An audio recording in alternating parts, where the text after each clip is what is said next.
Hozirgi kunga kelib eng ommalashgan ishlardan biri bu keramogranitdan rakvina yasash.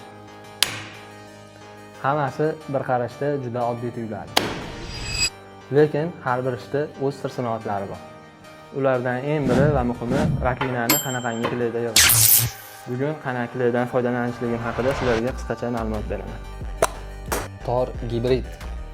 Ushbu klayimiz Turkiya mahsuloti bo'lib, Elkay firmasi tomonidan ishlab chiqarilgan. Tabiiy tosh, granit, keramika, chinni, plitkalar va qattiq yuzalarni yopishtirish uchun ideal vosita. Xullas, nimani bo'lsa yopishtirib tashlaymiz. Elkay kompaniyasining o'zi kley yopishtirilgan yuzada 50 yil o'z kuchini yo'qotmaslikka kafolat beradi. Endi ham like bosib, videoni yo'qotib qo'ymaslik uchun saqlab oling. Rakvinamiz salkam tayyor. Endi buni chiroyli qilib ustanovka qilib olsak bo'ldi. Klayimiz nomi Tor gibrid. Hech ikkilanmasdan ishlatib olish kerak.